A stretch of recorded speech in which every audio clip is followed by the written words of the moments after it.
Bismillahirrahmanirrahim. Assalamualaikum warahmatullahi wabarakatuh. Alhamdulillah, wassalatu wassalamu ala rasulillah wa ala alihi wa sahbihi wa man wala wa ba'd. Saudara-saudariku, Alhamdulillah kita berjumpa kembali. Alhamdulillah, semoga Allah subhanahu wa ta'ala senantiasa memberikan kesehatan pada kita, dan tentunya semoga Allah senantiasa membimbing hidup kita agar lebih baik dari hari-hari sebelumnya. Semoga kita sehat di dunia dan bertemu di surga kelak, amin, insya Allah. Semoga Allah berkehendak, semua berdasarkan kehendak Allah subhanahu wa ta'ala. Kita tidak bisa menentukan apakah kita akan ke surga atau ke neraka, wallahu a'lam, Allah yang tahu. Kita hanya dituntut untuk berikhtiar. Tapi ada dua syaratnya dalam Al-Quran. Ya, di Al-Quran surah kedua Al-Baqarah ayat 25, Allah berjanji dengan mengatakan, وَبَشِّرِ الَّذِينَ آمَنُوا وَعَمِلُوا الصَّالِحَاتِ أَنَّ لَهُمْ جَنَّاتٍ تَجْرِي مِنْ تَحْتِهَا الْأَنْهَارُ. Ya, dan Muhammad SAW berikan kabar gembira kepada dua golongan. Satu, orang-orang beriman. وَبَشِّرِ الَّذِينَ آمَنُوا, semua orang beriman. Kalimatnya menggunakan kata alladzina. Ya, itu disebutkan setidaknya 1080 kali dalam Al-Quran. Alladzina itu mencakup semua, laki-laki, perempuan, besar, kecil, tua, muda, sepanjang mereka mau beriman kepada Allah subhanahu wa ta'ala. Kemudian keduanya, buktikan iman itu dengan memperbanyak amal soleh. Wa amilus solehat. Karena itu kalau teman-teman melihat karakteristik ayat-ayat Al-Quran, itu hampir selalu setelah kata amanu itu atau kata-kata iman dengan berbagai derivasinya, yu'minuna, amanu, dan itu setelahnya itu umumnya amal soleh. Ya, misal Quran surah 103 Al-Asr, wal asr innal insana lafi khusr illa alladhina amanu wa amilus solehat. Alladzina yu'minuna bil ghaib, iman, wa yuqimuna as-shalah, amal saleh, wa mimma razaqnahum yunfiqun, amal saleh. Ya ayyuhalladzina amanu, iman, kutiba alaikumus shiyam. Ya, itu amal saleh, puasa. Nah, jadi kalau kita berharap Allah memberikan kasih sayangnya untuk bisa memasukkan kita ke surga, maka jadi insan beriman, kemudian jadikan iman kita itu bisa membimbing kita untuk berbuat, mengumpulkan banyak amal saleh. Ya, Al-Quran berikan detail salat. Ya, perbanyak, bukan cuma fardunya. Ya, tapi tambah sunnahnya. Ya, kalau cuma fardu, anak kecil juga yang belajar fardu juga, tambah dengan sunnahnya. Ya, bahkan ada nanti beberapa hadis-hadis Nabi SAW memberikan keistimewaan-keistimewaan. Ada penghuni surga yang dibuatkan satu rumah di surga karena membiasakan salat sunnah 12 rakaat. Ya, man shalla 12 raka'atan, siapa yang menunaikan salat 12 rakaat fi yaumin wa lailatin, dari mulai pagi sampai dengan malamnya. Ya, arba'an qabla dhuhri, 4 rakaat sebelum zuhur, rakataini ba'daha, 2 rakaat setelahnya, rakataini ba'dal maghrib, 2 rakaat setelah maghrib, rakataini ba'dal isya, 2 rakaat setelah isya, rakataini qabla subhi, 2 rakaat sebelum subuh. Jumlahnya 12. Sebelum subuh 2 rakaat, sebelum zuhur 4 rakaat, 6, setelah zuhur 2 rakaat, 8, setelah maghrib 2 rakaat, 10, setelah isya 2 rakaat, 12. Bunyalahu bihinna baitun fil jannah. Maka Allah akan bangunkan baginya satu rumah di surga. Masya Allah. Ya. Nah, jadi itu ikhtiar kita, usaha kita, perbanyak amal saleh, puasa, tambah puasa sunnah, baca Al-Quran dengan baik. Adapun persoalan ke surga atau tidak, Allah yang tentukan. Karena itu dalam setiap kesempatan kita selalu berdoa, bahkan terkadang kami saling mendoakan. Saya mendoakan orang lain mungkin mendoakan kita juga, dan selalu ditutup dengan kalimat insya Allah, jika Allah berkehendak dengan semua itu. Karena surga diraih dengan rahmat Allah subhanahu wa ta'ala, tidak dengan yang lainnya. Untuk mendapatkan rahmat itu kita berikhtiar lewat amal saleh. Ya, Allah Ta'ala a'lam bis-shawab. Coba kita lihat lagi. Bolehkah kita mendoakan yang jelek-jelek kepada orang yang menyakiti kita, Ustaz?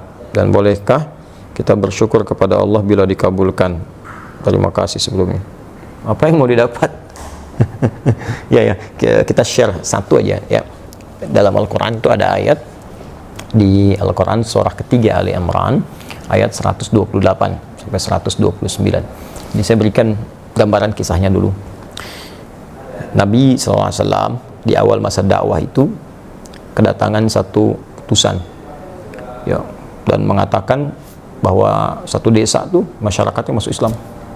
Senang Nabi, lalu minta orang-orang itu untuk dikirimkan dai untuk mengajar. Dikirim oleh Nabi 70 orang, dalam riwayat disebutkan kurang lebih 70 orang penghafal Quran, ya, ahli Quran, orang-orang yang menguasai agama dengan baik pada masa itu, ya, dengan kadar yang mungkin didapatkan pada saat itu.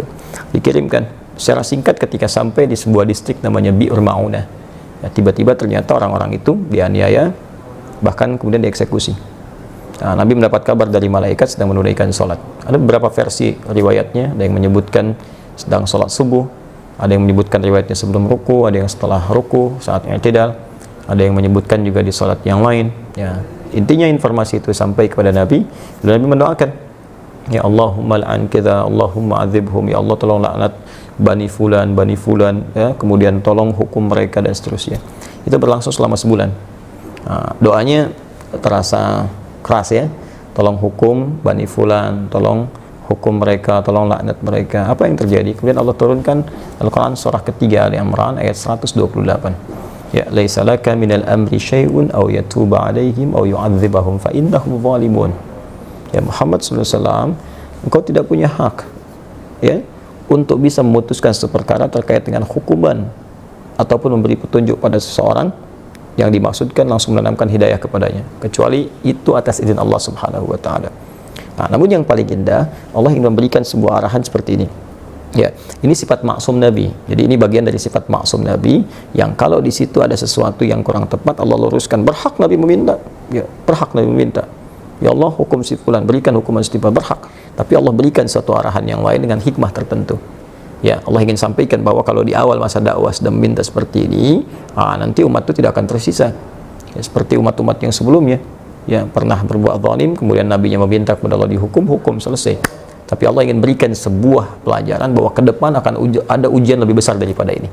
Maka diberikan sebuah tahapan bersabar, bersabar, sampai kesabaran itu kemudian memuncak, sampai kemudian pada tingkat maksimal sehingga bisa mengatasi tantangan yang lebih berat lagi.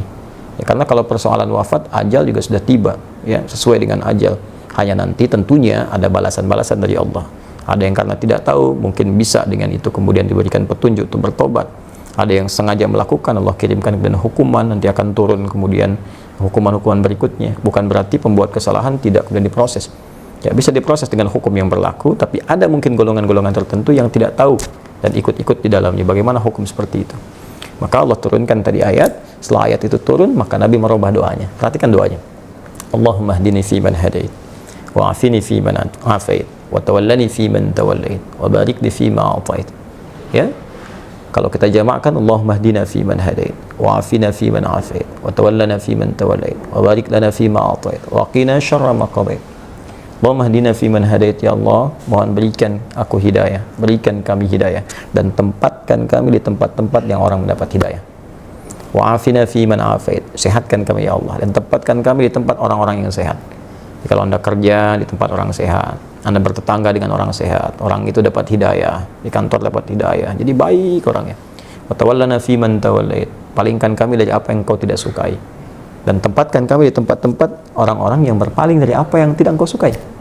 Barik lana fi ma atait, berikan keberkahan pada kami ya Allah dari setiap pemberian-Mu. Ya, indah. Ya, wa qina syarra ma qadait, dan jauhkan kami dari segala keburukan ya Allah, segala keburukan yang mungkin kami dapatkan dalam kehidupan. Ya, Engkau telah tetapkan ini buruk, berikan kami kemampuan untuk menghindarinya. Jadi berubahlah ke arah doa-doa itu, jadi baik, jadi baik, jadi baik. Itu yang telah kemudian dikenal dengan doa kunut.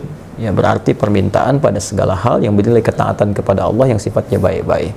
Jadi kalau Allah saja mengarahkan Nabi untuk mendoakan perilaku buruk dengan kebaikan, maka kita lebih layak untuk mengikuti tuntunan Nabi Sallallahu Alaihi Wasallam. Kita doakan yang baik.